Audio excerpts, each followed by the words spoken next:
With the mission to keep as many men on as many guns for as long as possible, we called him Doc. Welcome to Combat Vet Vision. And now your host, Aaron Chief Siebert.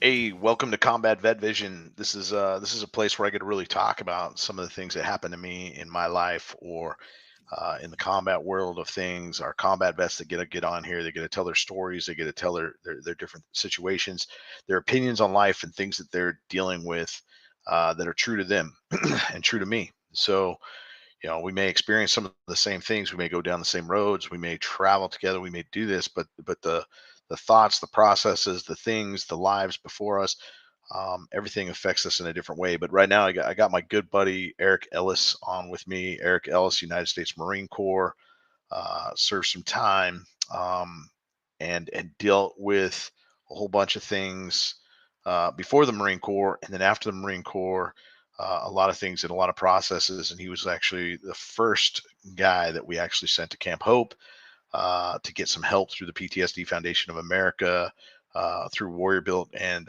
just myself, just being, a combat vet that helps combat vets. And this is before I even got involved with the PTSD Foundation, but it was my first kind of involvement with this. And so Eric's got a great story, and we're going to get into it.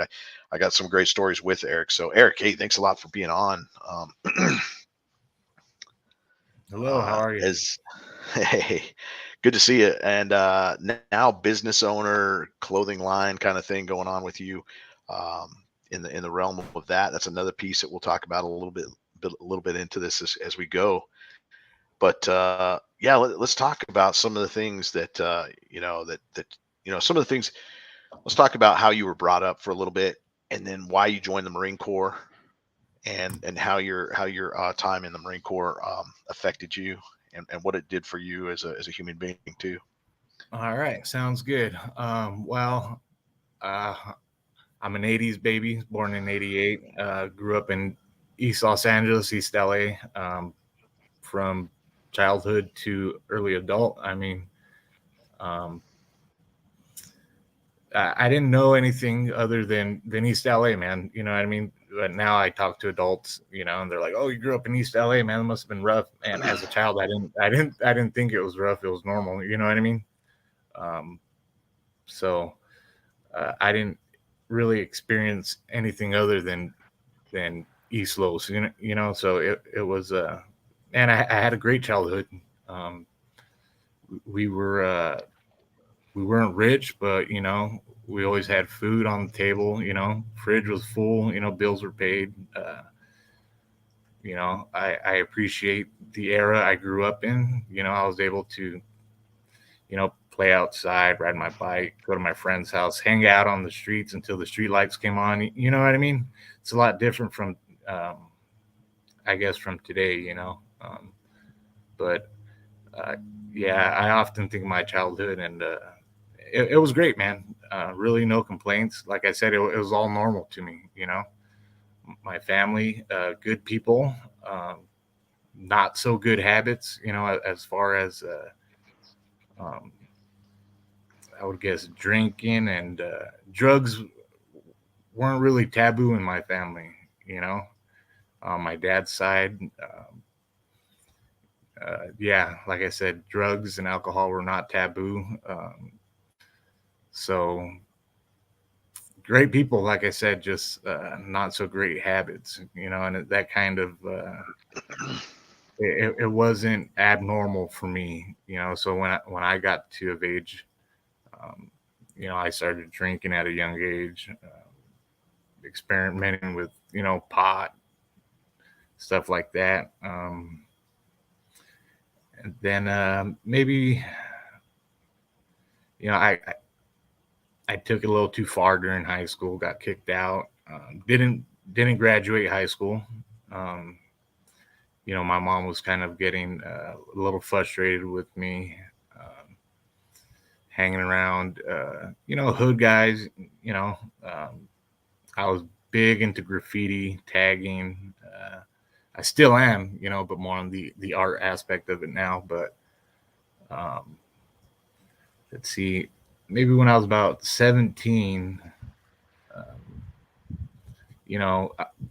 I was tired of working in warehouses, man, underage, like getting paid $7 an hour. And around 17, I was like, man, what am I doing? You know what I mean? Like, this is hard ass work. The people that I was working with, they were either immigrants or ex-cons, and I'm this young kid in there with them. I was like, this is whack. These are not my people. You know what I mean? Like, and they were telling me too, like, hey man, you need to go to school. You don't want to be doing this shit for the rest of your life. And obviously at that point, school was just, not in the cards. It wasn't something I wanted to do.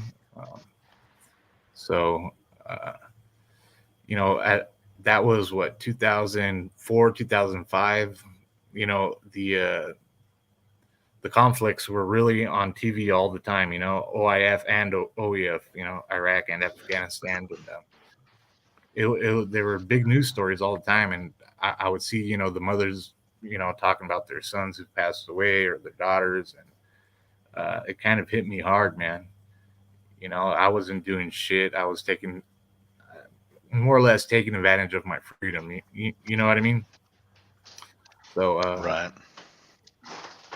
I went to the recruiting office and basically asked them, like, hey man, what do I got to do to join? And at that time, man, they said, hey, we'll pay for your GD. You get off the drugs, and we'll ship you out ASAP. And I was like, sounds like a plan, man. So, but it was a process, I had to get a GD waiver. I had to get a tattoo waiver. I had to get my mother's consent, and they had pumped me up with all kinds of niacin to take the drug test, So they had me like, I must have ran like 15 miles in one day with a bottle of niacin, and they swore I was going to pass the drug test, and I didn't pass the drug test, so I had to get a drug waiver. So by that time, it was kind of like a 6-month process, but I got in, man. So that was the start to a whole different chapter, Right. So you were determined then. Obviously, there was a lot of different things there was a lot of obstacles you had to overcome. Mom's signature, drug test. Yeah, that was easy. She was happy. That, she was happy to sign. Waiver after waiver. Yeah, that's a lot of determination. And so when you joined the Marine Corps, you went to boot camp, and 2006, I went to boot camp. And that was a big, I don't want to say culture shock, but it was, it shocked me, man. I wasn't used to that type of environment. You know what I mean? Like, maybe I went in there a little too confident, if you will. I just wasn't used to that type of discipline, man. You know what I mean? Like, they were in your face, barking at you, like hands-on type stuff, man. And I went in there thinking that let's just say it humbled me. You know what I mean? It checked me. These guys look like machines, man. You know what I mean? Like, I wasn't used to. They were fit, they were bald, they were just beasts, savages, man. And but as the time went on, all my idols in the past went away, man. The drill instructors in my eyes were top of the top. You know what I mean? They teach you a lot of stuff, core values, history, man. I wasn't into history at all growing up, but I learned the Marine Corps history and, all the battles and wars and campaigns that, United States Marine Corps has fought in, and the toil, the carnage, everything, man. And it was all, from sacrifice. I didn't know sacrifice before I joined the United States Marine Corps. I didn't know sacrifice. I knew what the word was, but I didn't know it, and hearing these guys talk about it. My drill instructor was a Purple Heart guy, Operation Phantom Fury. And, once I joined it, that was kind of, that's what I wanted to strive to, and I knew, I was a contract 0311, so it was all good. It was something to look forward to. Um, I knew I was going to deploy, so I took every bit of information and training pretty serious. You know what I mean? So I got out of boot camp, had my 10 days of leave. Went to the School of Infantry, which was cool, out there in San Diego. Did that for a couple months, and from there I hit 29 Palms, man. Joined 3rd Battalion, 4th Marines, and that's where the party started, man. You know what I mean? When you hit the fleet and you get all those salt dog lance corporals and corporals that you love to teach and love to train and love to drink and love to fight. So at that point, when I hit the fleet, it was that aha moment. Like, now I'm with my people. You know what I mean? Like, we play hard, we train hard. I had a job that mattered at the time. You know what I mean? I've never had a job that really mattered. I was young. I was 18, and what I was doing, mattered, man. It was, there was Iraq popping off, Afghanistan, and it was. It's kind of hard for me to put into words, but it was a good feeling knowing that, all the stuff that I was doing had, it would serve its purpose. You know what I mean? Because I was used to just going through life and not really knowing, like, I load trucks and, have this minimum wage job, or doing things that didn't really matter, that held no merit, sort of. You know what I mean? So it was pretty interesting doing a 180, from doing things that didn't really matter to doing something that did matter, and being with a bunch of other guys just like me. So it was interesting, man. It was interesting. It was fun. It was eye-opening.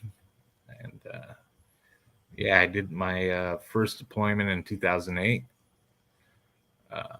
I was a saw gunner, of course, because I was the new guy. And we deployed to this little village called Kubesa in Al Anbar province, Iraq. Have you heard of it? I've not, but Al Anbar, I've been, that's where they called it what? Q. It was near the dam, near Haditha. Haditha, okay. Well, I've been to Haditha and all these places, but not Q. I don't know for sure. We were at Kubesa for a little while, and then we went to Hit. Yeah, Hit. Yeah. So, did 8 months there, and came back. Came back for my first deployment, and we were home for maybe 10 months.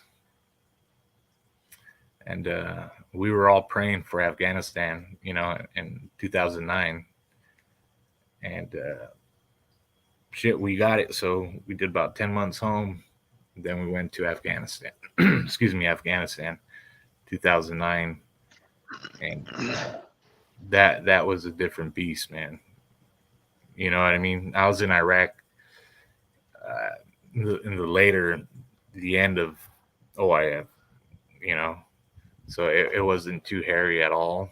Um, it was nothing compared to what I was about to see in Afghanistan, you know.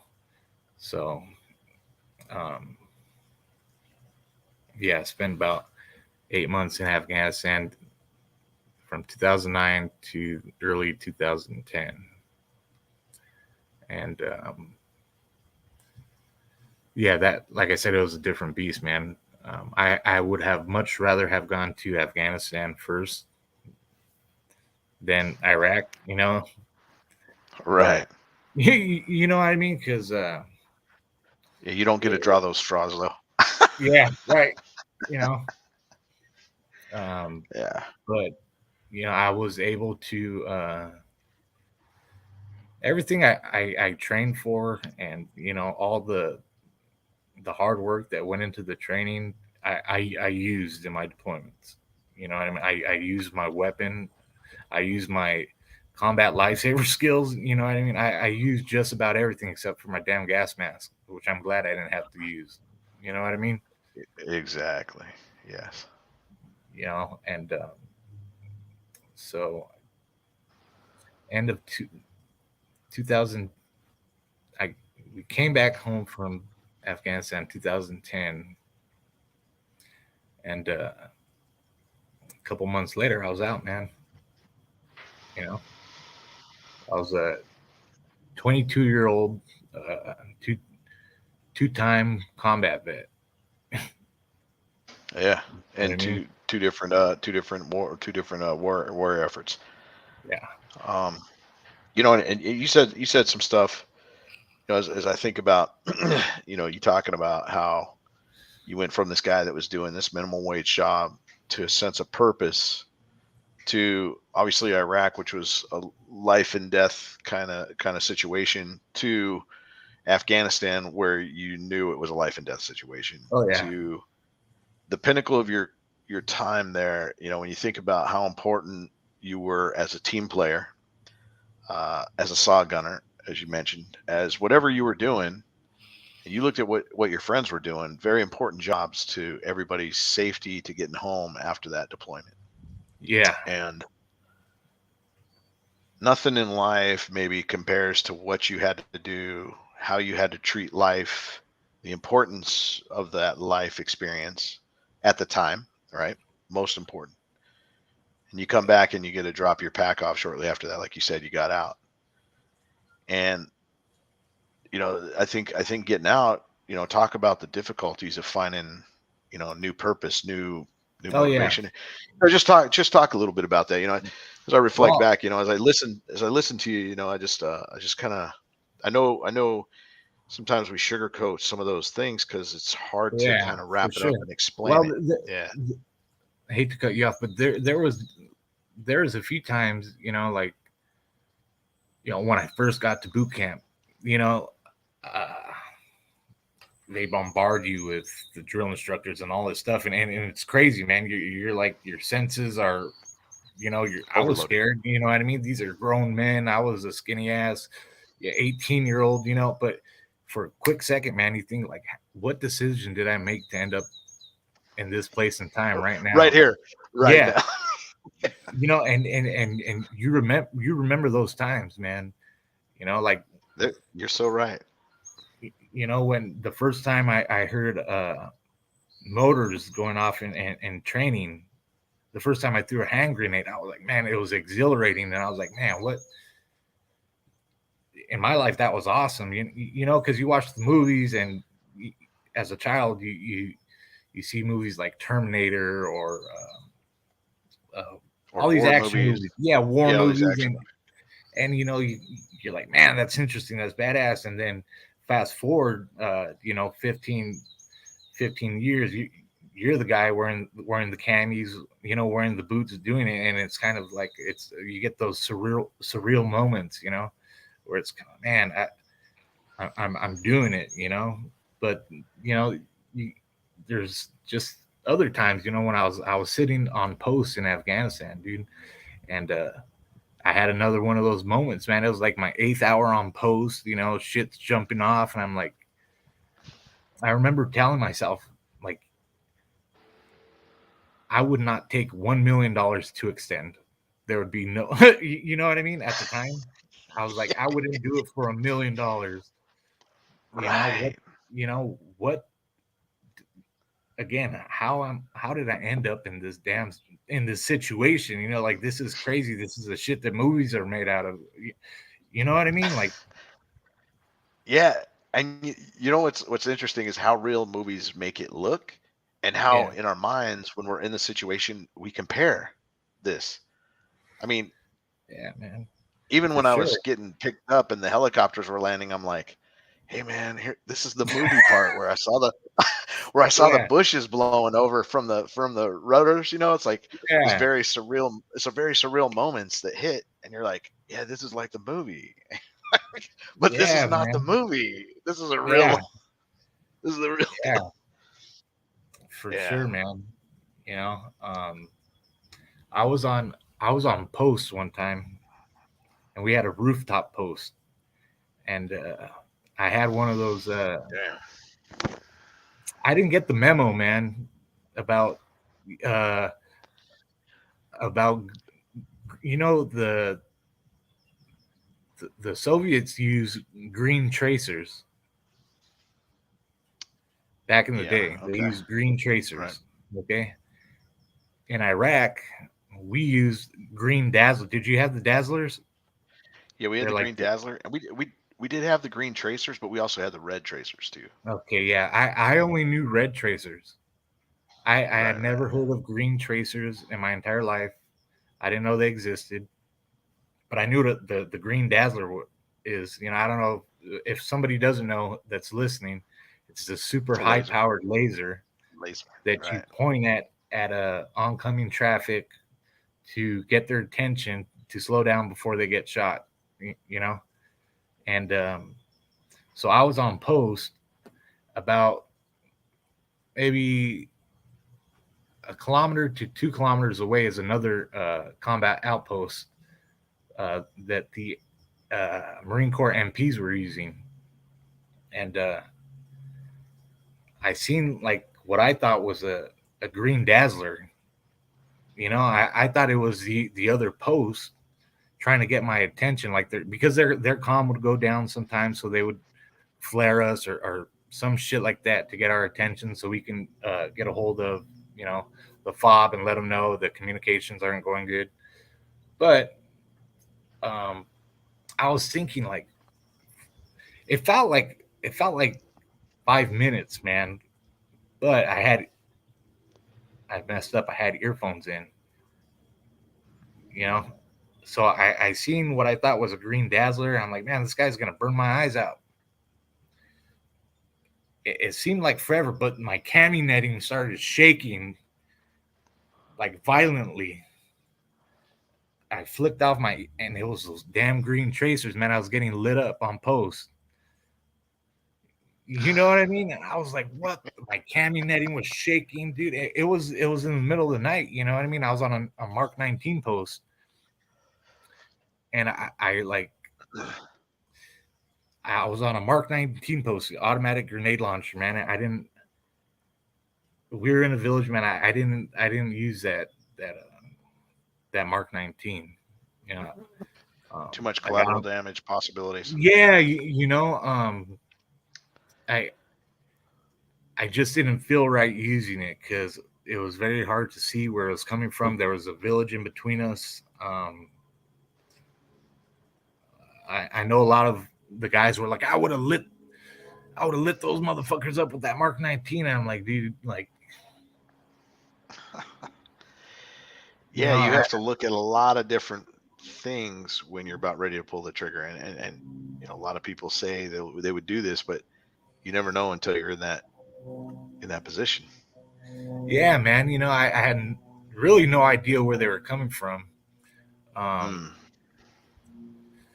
The lieutenant Yeah, came and up. we're so taught to be positive identification before pulling the Yeah, trigger. yeah. There was no So, PID, like, eh, and at that point in my deployment, man, I didn't want that on me.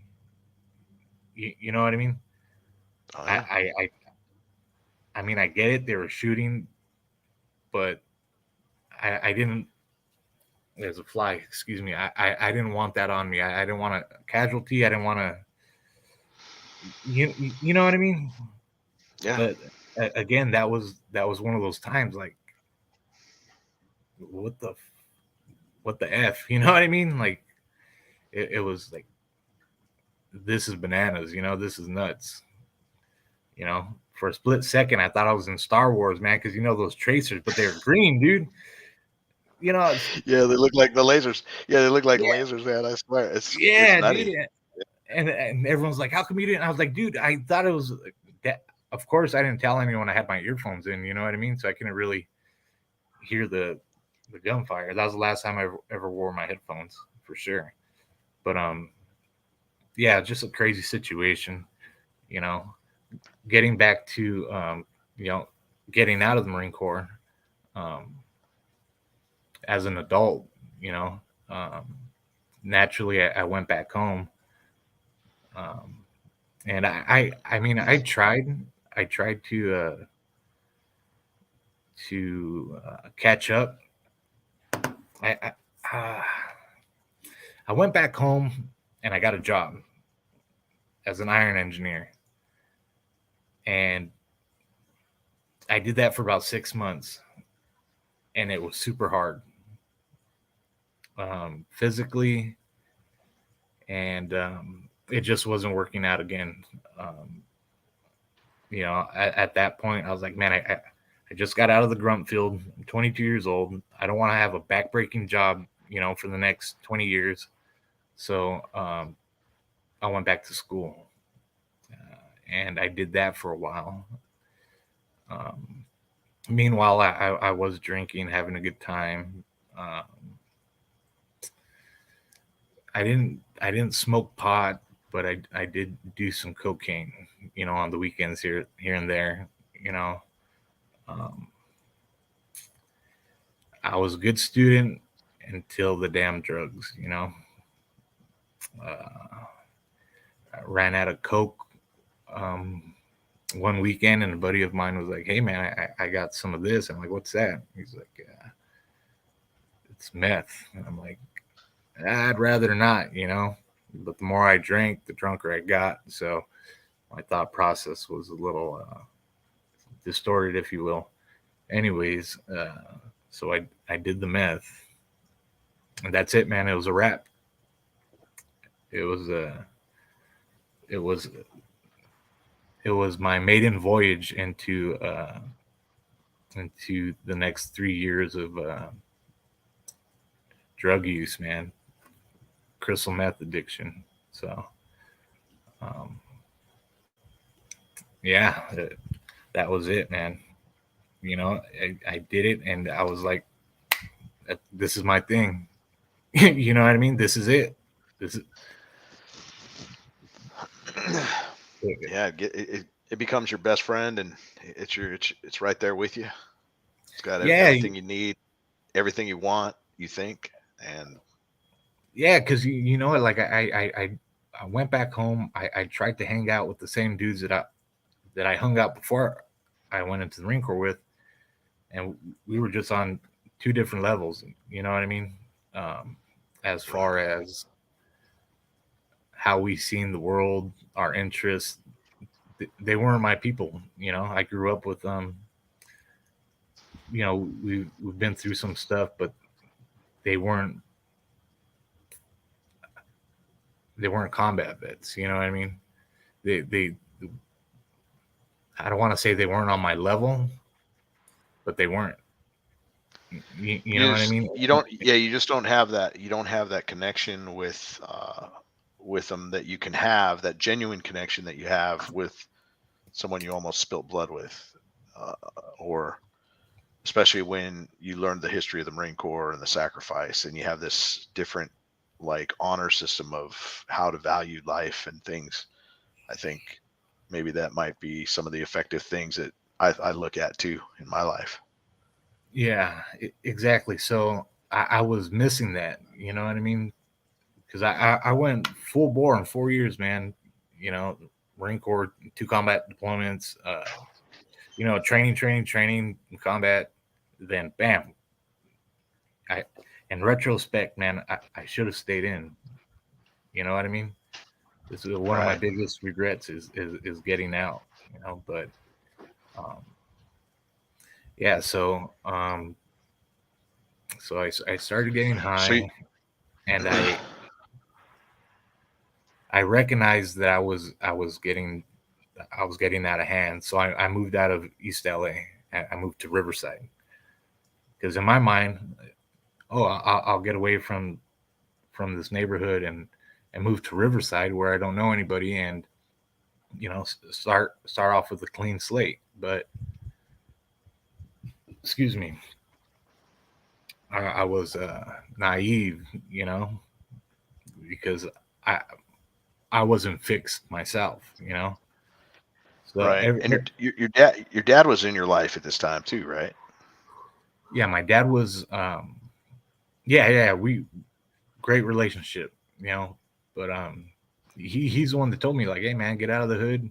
You know, he was sober at the time, and he wanted what was best for me. So I left. I went to Riverside, and I thought that would be the end all, fix all solution to you know I thought just me being in the neighborhood was bad, but you know it turned out like when I got to Riverside, man, I just went and looked for drugs out there. You know what I mean? Everywhere you go, there you are. And you can find them. Yeah, you can find Yeah, them. yeah, Yeah. yeah. Like I told you, I could find a dope sack in Antarctica. It doesn't matter. You know what I mean? It does not matter. So everywhere I went, there I was. You know, changing the demographics didn't do a damn thing for me. You know, and I recognize that now. You know, so yeah, I went out to Riverside for a while, and isolated, man. I isolated for about 3 years, man. You know, I had my own place, and that's all. I stood inside, you know, and just drank and drugged, man. You know, and it was. I knew that it was unbecoming of my character, so I wouldn't really uh, hang out with or go to family events and things like that. You know, because I looked like crap. I had lost about maybe 40 pounds. Um, it was to the point where I was becoming like, if you looked at me, you'd be like, oh, that guy's on some shit. You know what I mean? It got to that point.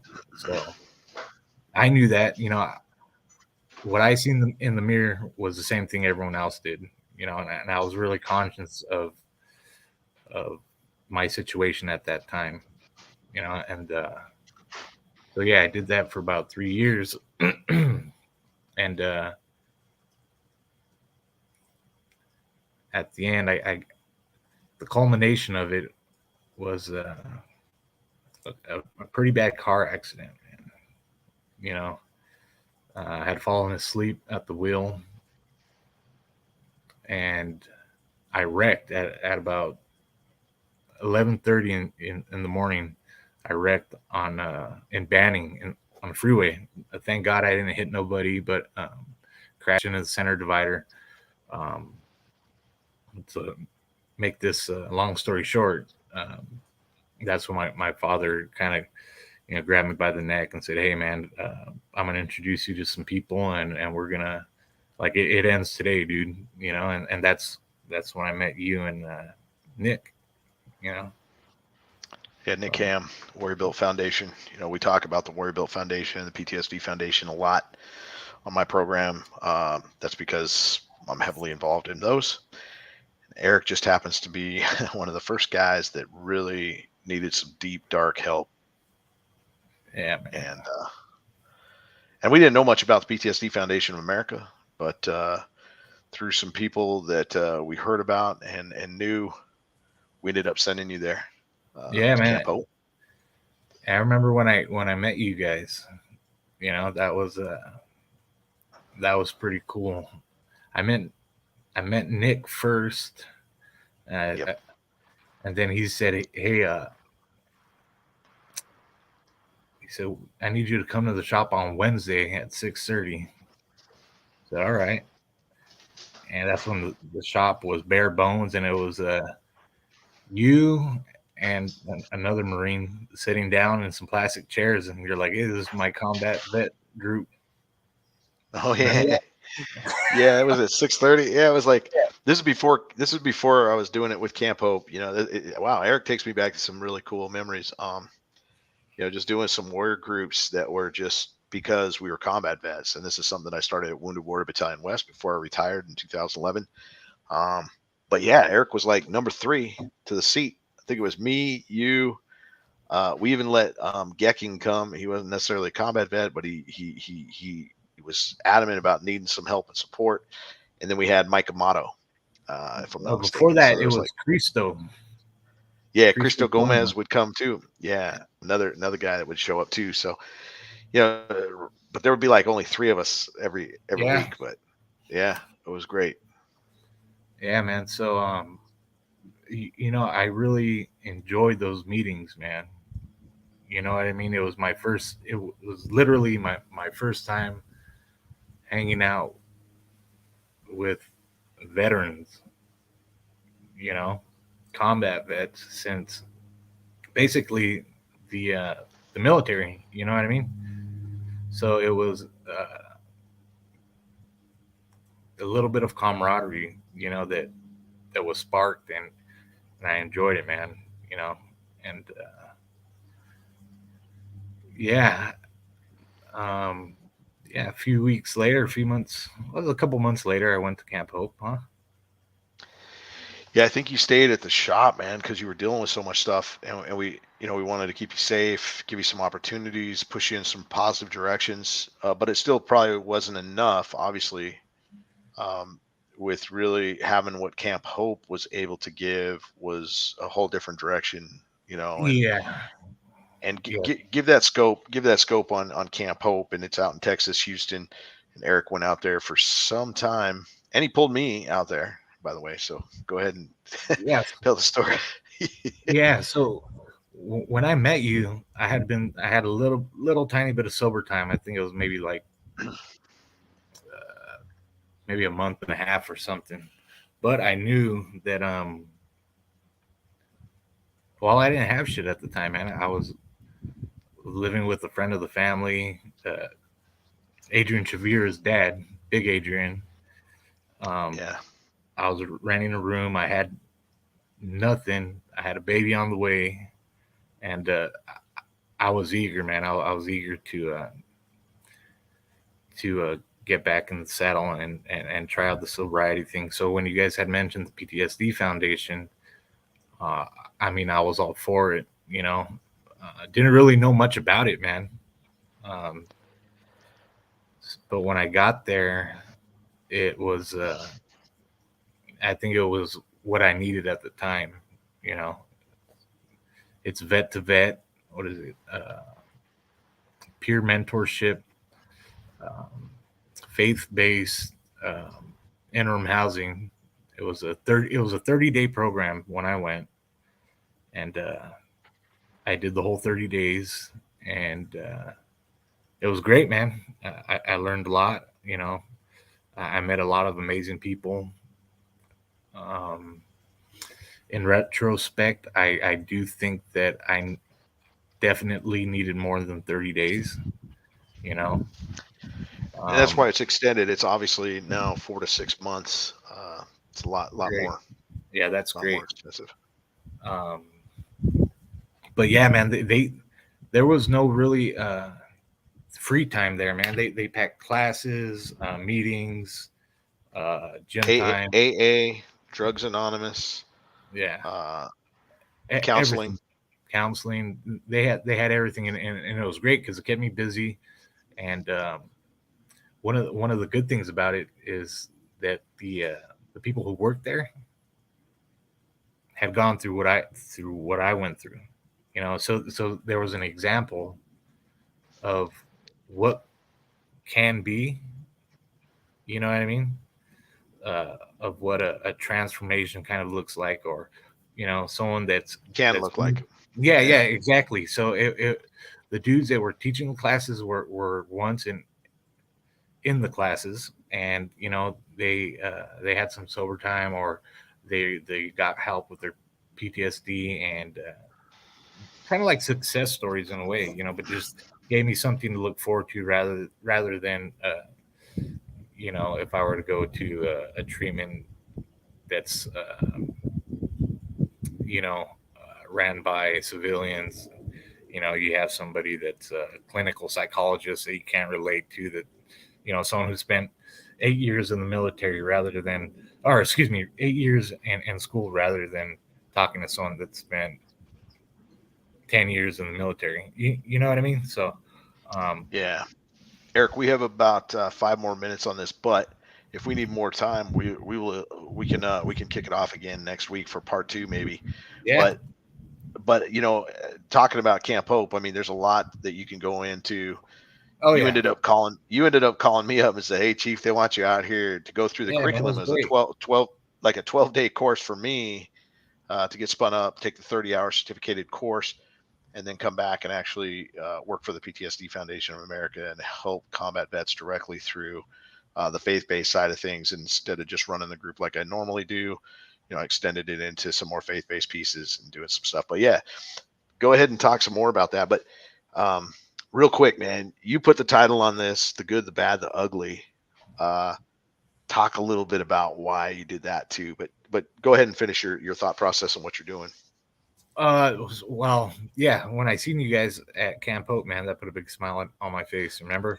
We were at we came out. We came out for the first annual barbecue. Yeah. Big crazy deal that they put on. It's a fundraiser. You talk about a barbecue, and these are trailers that are barbecue grills. They're not like a barbecue grill. It's a trailer with a huge barbecue grill on it. So, a smoker. Yeah, smokers. But we went out there. We saw Eric. We got to, me, Nick, and some of the other guys, and Nick's Warrior Built Foundation. He's the founder and president of it. But he came out. We came out to see Eric and to participate in this big barbecue and actually see what Camp Hope's all about. And it gave us that whole vision of what it is. Yeah. And I just stayed out there for another 12 days so that I could get soak into the curriculum and the kind of mindset and everything, and get to know what the processes are. Yeah. Yeah. Go ahead, Eric. I mean, we were able to bring it back to Southern California, right? Yeah. And yeah. Eric finished the course, and he was actually working with me in the Southern California area as a veteran coordinator. We were just going out and we were running groups and finding vets that really needed help and support, sending them to Camp Hope if they needed it. It was awesome, man. Yeah, 2 years we worked together. Yeah, exactly. And it still is, because obviously, you've steered veterans towards other possibilities, even after leaving the foundation for a while. But you've helped me out multiple times throughout the past couple of years that we haven't been together. But you've helped me out on a lot of things. I've asked you to, hey man, do you think you could do this, or talk to that vet? You were just in group with me the other night, and I guarantee you helped some vets that you had a perspective that I did not, and they really responded well to you. So it's awesome, the help that we could give together. But man, you got that whole other background. It's all love, man. We'll talk. We'll do a part 2 to this, and we'll get back. We'll get to the good part. The good, the bad, the ugly. You know what I mean? We'll get to the good part. It's all good now, man. There's been a lot of A lot of inventory. Yeah, You know? let's do it next week again, and we'll throw another picture up and do some stuff. All right. Because obviously we kind of ran out of time, but I just love that I have this great opportunity with you. Thanks for coming on the show for this. And if people want to get a hold of you, they can definitely do it through me. But Hey, you if you're a you combat, can throw my phone number out. I don't do social media. I answer my personal phone. I don't care what time it is, what day it is. I answer. If they want to talk to me, email's cool. But dude, put my phone number out there, man. That's totally fine with me. nice, we'll do. And you know what? And if you text me first too, I mean, I really don't respond necessarily if someone calls and doesn't leave a message, but I really need you to leave a message or send me a text prior and say, hey, I'm this guy and I'm needing some help. Then I'll pick up the phone, because a lot of times I just let it go to voicemail because there's too many things out there. But if you want to get through to Eric through me, that's totally awesome too. And I have a lot of guys that reach out to me in different ways to talk to different combat vets that come on here. But Eric, yeah, man, if you want to close it out with any final words before we kick it off for next week's show, I'd love to hear it, man. No, man, just thanks for taking the time to talk to me. You know what I mean? I know it's been a while, so whoever's listening, I appreciate you. Appreciate your time, and yeah, hopefully we'll get into the good stuff, the nice things next time, Hey, you feeling lucky today? Yeah, man. You know what the odds of being born are? The odds of being born are 1 in 400 trillion.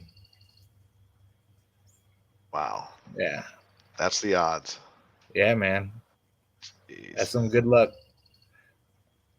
Yeah. Nice Along cat, with man. This cat the cat that's crawling behind my head. Yeah, man. Chasing some fly. It's probably chasing the fly that you've been flying around you all day. Yeah. Hey, man, thanks a lot. You got it, man. Love you, brother. Love you too, Eric. Hey, this is Combat Vet Vision. This is where, a lot of our vets get to come on here. They get to tell their stories. We get to talk. We get to really bring something to the forefront. And, guys are going through some stuff, and they might have some advice. They might not. It may relate to you as a combat vet. It may give you some education as a civilian, just trying to understand what's going on in our lines. And it's easy for us to talk here, but maybe outside it may not be. But here's where you get it in Combat Vet Vision. Thanks to Brian Colburn and SitchRadio.com and all the guys that help out. Joey, thanks a lot for running the keyboard today. Strength and honor. Out. Never been a part of your world.